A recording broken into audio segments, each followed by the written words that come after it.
Vande Mataram viewers, इसी तरह आप मुझे सपोर्ट करते रहें। आज मैं लेकर आया हूं जीवाजी विश्वविद्यालय का बीए फर्स्ट ईयर का पेपर। जैसा कि आप जानते हैं ऑब्जेक्टिव टाइप क्वेश्चन आ रहा है, 50-50 प्रश्न, 50 हिंदी भाषा से हैं और 50 English language and Indian culture से रिलेटेड हैं। तो पहले हम 50 हिंदी भाषा के प्रश्न हल करेंगे और उसके बाद 50 अंग्रेजी भाषा पे। तो चलिए शुरू करते हैं। ये इसमें देखिए मैक्सिमम मार्क्स 100 दिए हुए हैं और मिनिमम मार्क्स जो हैं 35 होंगे। यहाँ मिनिमम नहीं लिखा हुआ है। खंड आ देखते हैं। खंड आ में हिंदी भाषा और संस्कृति के प्रश्न हैं। तो यहाँ पर पहला जो प्रश्न है, मैथिली शरण गुप्त की रचना कौन सी है? बहुत ही सरल प्रश्न है, आपने जरूर देखा होगा मेरे जो सैंपल पेपर था उसमें। तो मैथिली शरण गुप्त की रचना इसमें से कौन सी है? मातृभूमि, सी ऑप्शन सही है। दूसरा है मातृभूमि कविता किस युग में रची गई? तो मातृभूमि कविता द्विवेदी युग में रची गई। अगला प्रश्न है, धनपत राय किस लेखक का असली नाम था? मैंने देखिए प्रेमचंद जी पर एक शतरंज के खिलाड़ी नाम से डेडिकेटेड वीडियो बनाया है, उससे रिलेटेड भी प्रश्न आए हैं। तो आप लोग मेरे चैनल पर क्या है, चैनल को क्लिक करिए, एनपी नाम का एक प्लेलिस्ट है, उसमें सारे रिलेटेड वीडियो जो आपसे रिलेटेड हैं सभी डले हुए हैं। इसमें योगा, मेडिटेशन, पर्यावरण सभी है और उससे संबंधित जितने भी जो वीडियोस हैं उनको आप देख लीजिए, जरूर आपको लाभ मिलेगा। उसमें मैंने बताया था धनपत राय जी किसका असली नाम है? प्रेमचंद जी का नाम है। एक और नाम है वो कमेंट बॉक्स में लिखिएगा वीडियो देखने के बाद। चौथा प्रश्न, जीप पर सवार इल्लियां किसकी क्या है? जीप पर सवार इल्लियां, तो इसका विकल्प होगा एक व्यंग्य निबंध है, ऑप्शन डी सही है। पांचवा, मातृभूमि किसकी सगुण मूर्ति है? तो किसकी सगुण मूर्ति है ये? मातृभूमि किसकी सगुण मूर्ति है? ये ईश्वर की सगुण मूर्ति है। 5 का बी, मातृभूमि माता की सगुण मूर्ति है। सॉरी, ये बी सही होगा इसका। आचार्य शुक्ल का लिखा हुआ निबंध कौन सा है इसमें से? तो उत्साह आचार्य शुक्ल जी का निबंध है, ए ऑप्शन सही है। 7वां, चिंतामणि किसका निबंध संग्रह है? चिंतामणि आचार्य रामचंद्र शुक्ल जी का निबंध है और इसी चिंतामणि में संकलित है उत्साह। 7 का सी सही है। 8वां प्रश्न, निम्न से भावमूलक निबंध कौन सा है? तो भावमूलक जो निबंध है वो उत्साह है, डी ऑप्शन सही है। अन्न की अधिष्ठात्री देवी किसे कहा गया है? ये भी मैंने अपनी पिछली वीडियो में आपको बताया था। इसका आंसर सी है, अन्न की अधिष्ठात्री देवी इला को कहा गया है। इला किसका पर्यायवाची है? कमेंट बॉक्स में उत्तर दीजिएगा। 10वां प्रश्न है, तुलसीदास। देखिए अगर आपको इसमें दिखाई नहीं दे रहा हो इस वीडियो में तो आप इसको ना हाई क्वालिटी पे चलाइएगा जिससे आपको स्पष्ट अक्षर दिखें। देखिए पीडीएफ है ये। और हाँ, मैं उस स्टूडेंट को धन्यवाद देना चाहता हूँ जिन्होंने मुझे जीवाजी विश्वविद्यालय के पेपर अवेलेबल कराया है। और तुलसीदास जी द्वारा रचित राम कथा कौन सी है? तो तुलसीदास जी द्वारा रामचरितमानस रचा गया, ऑप्शन बी सही है। 10 का। 11वां, राहुल सांकृत्यायन का लिखा हुआ निबंध कौन सा है? तो अधा तो घुमक्कड़ जिज्ञासा। देखिए जहां भी घुमक्कड़ लिखा हो ना तो वो राहुल सांकृत्यायन जी का होता है। गेहूं और गुलाब राम वृक्ष बेनीपुरी जी का है। ठेले पर हिमालय धर्मवीर भारती का। अशोक के फूल हजारी प्रसाद द्विवेदी जी का है। ठीक है, 11 के ऑप्शन सही है। अगला प्रश्न, रंगनाथ रामायण किस भाषा में लिखी गई? रंगनाथ रामायण तेलुगु भाषा में लिखी गई, ऑप्शन सी सही है। भारतीयों को एक रखने के मूल में क्या है? सांस्कृतिक एकता। 14वां प्रश्न, अद्वैतवाद के संस्थापक कौन है? प्रतिपादक आचार्य शंकर, बी ऑप्शन सही है। 14वां प्रश्न, आदि शंकराचार्य द्वारा गुजरात में किस मठ को स्थापित किया गया था? शारदा पीठ, ऑप्शन सही है। सारंग शब्द क्या है? अनेकार्थी, विपरीतार्थी, समानार्थी, विद्यार्थी। तो सारंग जो है अनेकार्थी है। सारंग का अर्थ स्त्री होता है, सारंग का अर्थ दीपक होता है, सारंग का अर्थ हवा होता है। ठीक है, इस प्रकार ये अनेक अर्थ होते हैं सारंग के। 17वां प्रश्न, जिसका जन्म पहले हुआ हो, जिसका जन्म पहले हो उसको अग्रज कहते हैं और जिसका बाद में होता है उसे अनुज कहते हैं। 17 का डी सही है। प्रत्यक्ष का विलोम शब्द क्या है? देखिए जब विलोम शब्द एक जैसे आपको दिखाई दे तो आपको सटीक विलोम देना होता है। तो प्रत्यक्ष का सटीक विलोम होगा परोक्ष, ऑप्शन सी सही है। 19वां, जो अच्छे कुल में उत्पन्न हुआ हो उसे कहते हैं कुलीन, बी ऑप्शन सही है। 20वां प्रश्न, भारतीय संविधान में कितनी भाषाओं को राजभाषा का दर्जा प्राप्त है? तो कुल 22, ऑप्शन सी सही है। 21, भारत की राष्ट्रभाषा क्या है? भारत की राष्ट्रभाषा हिंदी है, ऑप्शन ए सही है। रात्रि का सही विलोम क्या है? विलोम यानी उल्टा पूछा गया है, तो रात्रि का सही विलोम है दिवस। देखिए रात होता तो रात का दिन होता, चूंकि यहाँ तत्सम है तो तत्सम का तत्सम ही होगा दिवस। 23 प्रश्न, इत्यादि शब्द में कौन सी संधि है? देखिए आपने मेरा संधि से रिलेटेड वीडियो देखा होगा तो जरूर आपको लाभ मिला होगा। इति धन आदि इत्यादि स्वर संधि है, उसमें से भी कौन सी स्वर संधि है? यण स्वर संधि। तो ऑप्शन बी सही है। मैंने आपको बताया था जहां पर भी या और वा हो और उसके आगे का अक्षर आधा हो तो वहां यण स्वर संधि होती है, याद रखिएगा। इत्यादि में यण स्वर संधि है, ऑप्शन बी सही है। 24वां प्रश्न, अन्न अभाव का संधि विच्छेद क्या है? अन्न धन अभाव, अ और आ मिलके बड़ा आ हो गया है, दीर्घ स्वर संधि इसमें, ऑप्शन ए सही है। 25वां प्रश्न, निम्न में से स्वर संधि का उदाहरण है। तो स्वर संधि इनमें से क्या? उत धन लास व्यंजन है, वाक धनीस ये भी व्यंजन है, मना धन योग विसर्ग है, विद्या धन अर्थी विद्यार्थी स्वर संधि का उदाहरण, ऑप्शन डी सही है। 26वां प्रश्न, मातृभूमि कविता में भारतवासियों की देह किससे बनी हुई है? तो सी मातृभूमि की मिट्टी से। अगला, मातृभूमि कविता की रचना किस युग में हुई है? ये क्वेश्चन रिपीट हो गया है, द्विवेदी युग की रचना है। सोजे वतन किस लेखक की पहली कृति का नाम है? ये मैंने आपको शतरंज के खिलाड़ी में परिचय दिया था। सोजे वतन प्रेमचंद जी की पहली रचना है, संग्रह है, जिसे अंग्रेजों ने जब्त कर लिया था, इसलिए पहले वो नवाब राय नाम से अपनी रचनाएं लिखते थे, लेकिन ये जब उनका सोजे वतन अंग्रेजों ने, ब्रिटिश गवर्नमेंट ने जब्त कर लिया, फिर वे हिंदी में प्रेमचंद नाम से कविताएं लिखने लगे। वैसे उनका मूल नाम लाला धनपत राय है। तो यहां पर 28 का बी ऑप्शन सही है। 29वां प्रश्न, इनमें से कौन सा व्यंग निबंध? देखिए क्वेश्चन रिपीट हो गया है, तो यह व्यंग कौन सा निबंध है? आपने जब वहां आंसर दिया था आगे, तो 29 का डी ऑप्शन सही है, जीप पर सवार इल्लियां व्यंग निबंध है। अगला प्रश्न, 30वां प्रश्न, मीर साहब के पास घुड़सवार को किसने भेजा था? तो मीर साहब के पास घुड़सवार को नवाब वाजिद अली शाह ने भेजा था। 31वां प्रश्न, आचार्य शुक्ल के निबंध संग्रह का नाम देखिए रिपीट हो गया है ना, तो ये भी ऑप्शन जो है इसका ए सही है, चिंतामणि। उत्साह निबंध किसका लिखा निबंध है? तो उत्साह निबंध फिर रिपीट हो गया, आचार्य शुक्ल जी का है, 32 का सी विकल्प सही है। लखनऊ पर किसने अधिकार किया? तो लखनऊ पर ईस्ट इंडिया कंपनी की फौज ने अधिकार किया, डी ऑप्शन सही है। 34वां प्रश्न, निम्न में शरद जोशी का व्यंग लेख कौन सा? ये भी रिपीट हो गया अगर आप जानते हैं, 34 का सी विकल्प सही है, जीप पर सवार इल्लियां। 35वां प्रश्न, तुलसीदास द्वारा लिखित राम कथा कौन सी है? तो तुलसीदास जी ने क्या लिखा? रामचरितमानस लिखा है, बी ऑप्शन सही है। 36वां प्रश्न, चेतन का सही विलोम क्या है? चेतन का सही विलोम जड़ है, जड़ और चेतन ऐसा कहा जाता है, अचेतन नहीं होगा, सी ऑप्शन सही है। गुजराती, 37वां प्रश्न, गुजराती भाषा में कौन सी रामायण लिखी गई? गुजराती भाषा में कौन सी रामायण लिखी गई है? ऑप्शन ए रामायण पुराण, और ये किसने लिखी है? स्वयंभू देव ने लिखी है। 38वां प्रश्न, यद्यपि का सही संधि विच्छेद क्या है? देखिए मैंने आपको बताया या दा हो, तो यहां पर या है और आगे क्या है? आधा अक्षर हो गया है, तो इसका सही संधि विच्छेद होगा यदि धन अपि, यद्यपि ये भी यण स्वर संधि का उदाहरण है, 38 का ए विकल्प सही है, यदि धन अपि। 39वां प्रश्न, अद्वैतवाद के प्रतिपादक हैं, अद्वैतवाद के प्रतिपादक आदि शंकर हैं, बी ऑप्शन सही है। काफी क्वेश्चन देखिए इस प्रश्न पत्र में रिपीट हुए हैं, अगर आपने मेरी वीडियो देखी होगी तो आपको लाभ जरूर हुआ होगा। 40वां प्रश्न, आदि शंकराचार्य द्वारा स्थापित प्रथम पीठ कौन सा है? तो प्रथम पीठ उनका श्रृंगेरी, प्रथम पीठ है श्रृंगेरी पीठ रामेश्वरम में। 41वां प्रश्न, इनमें से अनेकार्थी शब्द हैं, देखिए सारंग तो वही मैंने बता दिया अभी है, आकाश नहीं है, विवेक भी नहीं है, तो इसका अनेकार्थी सारंग है, तो सभी नहीं होगा, इसका ऑप्शन ए सही होगा, 41 का ए। 42वां प्रश्न, गोद लिया हुआ पुत्र क्या कहलाता है? तो गोद लिया हुआ पुत्र क्या कहलाता है? दत्तक पुत्र। सहोदर यानी मतलब उदर यानी पेट, एक ही पेट से जो जन्म लेते हैं उन्हें सहोदर कहा जाता है, तो ऑप्शन 42 का डी सही है, दत्तक, है ना। झांसी की रानी दत्तक पुत्र पे आपकी लैप्स पॉलिसी आपने हिस्ट्री में पढ़ी होगी, लॉर्ड डलहौजी की विलय नीति, उसमें दत्तक पुत्र ले लिया था उसने, एक नीति चलाई थी। 43वां प्रश्न, अभ्यंतर का विलोम क्या है? ये बहुत कॉम्पिटिटिव एग्जाम में आता है और इस परीक्षा का उद्देश्य भी है कि आपको आने वाली प्रतियोगी परीक्षाओं के लिए तैयार किया जाए, इसलिए अध्ययन आप बहुत मन लगाकर कीजिए। 43 का प्रश्न का सही विकल्प सी सही है, बा है।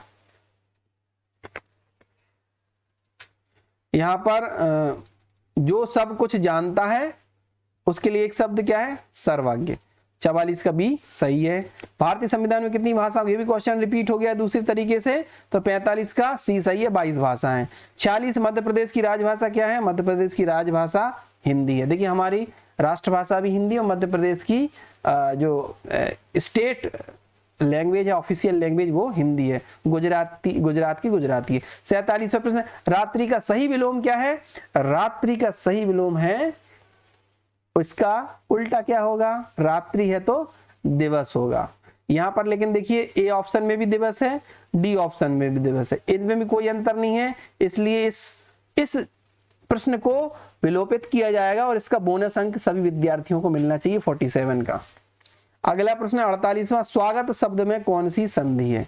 तो स्वागत का विच्छेद क्या? सूधन आगत। मैंने आपको बताया था या और वाह हो, उसके आगे अक्षर आधा हो, तो यहाँ पर संधि हो रही है, वाह है और इसके आगे का अक्षर आधा है, तो ये यण स्वर संधि होगी, बी ऑप्शन सही है 48 का। 49वां प्रश्न, अंतर्गत का सही संधि विच्छेद क्या होगा? अंताधनगत, विसर्ग इस पे रा बन गया है, तो ए ऑप्शन सही है। 50वां और अंतिम प्रश्न हिंदी का, निम्न में से स्वर संधि का उदाहरण है? तो स्वर संधि का उदाहरण है वीर धन इंद्र वीरेंद्र गुण स्वर संधि, उल्लास वागीश, ये दोनों अलग संधि है, डी ऑप्शन सही है। अब हम सेक्शन बी इंग्लिश के प्रश्न हल करेंगे, ठीक है, मिला लीजिए अगर आपका पेपर है, और जिनका पेपर नहीं वो इससे लाभ उठा सकते हैं, काफी क्वेश्चन इंग्लिश में भी रिपीट हुए हैं। Rabindranath Tagore was born in, the option is ए 1861, कहां हुआ था? कोलकाता बंगाल में। सेकंड क्वेश्चन है आपका, the expression knowledge is free indicates free from corruption, याद रखिएगा बी ऑप्शन इसमें सही है। Next third question is, the poem where the mind is without fear was published in Gitanjali, Gitanjali में पब्लिश हुई थी ये, सी ऑप्शन सही है। Next fourth question, when was national education by Gandhi ji published, Gandhi ji ने कब पब्लिश करवाई थी? इन 1921 में, ठीक है, यंग इंडिया में, याद रखिए 4 का सी ऑप्शन सही है। Fifth question, as an educationist Gandhi ji बाद एक क्वेश्चन भी रिपीट हुआ है, एन एजुलिस्ट नेचुरलिस्ट प्रैग्मेटिस्ट, सभी थे, है ना, all of these, D option सही है। Sixth question, what did Gandhi's philosophy of education stress as aim of education? Right option is a synthesis of individual and social aim, यानी व्यक्तिगत और सामाजिक उद्देश्यों का मिला जुला रूप है गांधी जी की philosophy of education. Next seventh question है, what is the nationality of R K Narayan? Are K Narayan ji की नेशनैलिटी क्या थी? इंडियन, बी ऑप्शन सही है। ये क्वेश्चन कई बार रिपीट हुआ है, अलग तरह से खालिस्तान ने पूछ लिया है, Velan was only blank when he left his home, जब उसने घर छोड़ा तो वो 18 साल का था, कई बार रिपीट हुआ है 18, ऑप्शन ए सही है। Next question, an astrologer foretold that Velan would live in a, क्या बोला था ज्योतिष शास्त्र ने, क्या भविष्यवाणी की थी कि विलान एक दिन 3 मंजिला मकान में रहेगा? क्वेश्चन रिपीट हुआ है, अगर आपने मेरा वो वीडियो देखा होगा तो इस क्वेश्चन को हल करने में आपको बहुत सहायता मिली होगी, आंसर भी सही है। Next, the wonder that was India was written by A.L. Basham, B option सही है। ये भी पिछले जो पेपर हुए हैं, चाहे बरकतुल्लाह यूनिवर्सिटी का या आपकी रानी देवी अहिल्या विश्वविद्यालय का, क्वेश्चन रिपीट हुए हैं, ठीक है। 11वां प्रश्न, what is the most significant quality of Indian civilisation according to the A.L. Basham? Is continuity, C option सही है। 12th question, what is referred to by Indian historians as greater India? Option C, south east Asia. Next, who wrote the Mahabharata? Mahabharata wrote by Ved Vyas, लिखी किसने थी? वेद व्यास के कहने पर गणपति जी ने लिखी थी, याद रखिएगा इस चैप्टर के अकॉर्डिंग, अगर जिनका पेपर नहीं हो ऐसा भी पूछा जा सकता है, ठीक है। अगर ऑप्शन में गणपति जी है तो गणपति जी लगाइएगा वेद व्यास की जगह। नेक्स्ट 14th नंबर का question, according to the C Rajagopalachari the Mahabharata belongs to the whole world, B option सही है। व्हेन वाज सी राजगोपालाचारी वन, कब जन्म हुआ था इनका? राजगोपालाचारी का इन 1878, 1878 में, 9 दिसंबर 1878। देखिए यहाँ पर पैसेज है, पैसेज आप लोगों ने पढ़ा होगा, ठीक है, नहीं तो आप पढ़ लीजिए इसका स्क्रीनशॉट लेके और आंसर मिला लीजिए। थोड़ी देर के लिए मैं इसको स्क्रीन को ऐसे ही रखता हूं। यहां पर देख लीजिए, मैं आपको आंसर बता रहा हूं। 16वां प्रश्न, what is a good teacher? What is a good teacher? C, necessity, पहली लाइन में दिया हुआ है। 16 का सी सही है। Early man covered his body, जो प्रारंभिक आदि मानव थे वो अपनी बॉडी, शरीर को किससे ढकते थे? एनिमल स्किन से, है ना, यानी जो वाइल्ड होते थे, वाइल्ड एनिमल होते हैं उनकी चमड़ी से, चर्म से। Necessary is the mother of invention, B option सही है। 19 पे चलते हैं। Where did man live in early life, प्रारंभ में मनुष्य कहाँ रहता था? गुफाओं में, इन केव्स, केव यानी गुफा। 20वां प्रश्न, एंटोनिम ऑफ अगली इज ब्यूटीफुल, बी ऑप्शन सही है, अगली का विलोम होता है beautiful. Next 21, which of the following is the prefix of possible? Possible का प्रीफिक्स होता है इम्पॉसिबल, आई एम वाला, सी ऑप्शन सही है। Next 22nd question, which of the following is the suffix of mind? Mindful, B option सही है। 23rd, the synonyms of fostering is, right answer is A, nurturing, nurturing, A option सही है, देख रेख करना। 24वां प्रश्न, which of the following is not a homophonic pair? यानी होमोफोनिक यानी एक जैसे बोलने में जो एक जैसे शब्द है उनका जोड़ा सही नहीं है। तो stair stair, principal principal, steel steel, तो ये है काइट और नेट, तो ये नहीं मैच कर रहा है, डी ऑप्शन सही है। 25वां प्रश्न, fill in the blanks with suitable homophones, the film was banned due to its controversial content. Just last मैंने इंग्लिश वाला जो वीडियो बनाया था उसमें फिल इन द ब्लैंक्स में बिल्कुल यही था, उसमें ऐसा नहीं लिखा था फिल इन द ब्लैंक्स, वो क्वेश्चन शुरू हुआ था the film was blank due to its controversial content, उसमें मैंने आपको बताया था बैंड। अगर आपने वो वीडियो देखा होगा तो यहाँ आपने बिल्कुल भी गलती नहीं की होगी, मैं उम्मीद करता हूँ। 25 का बी आंसर सही है ना।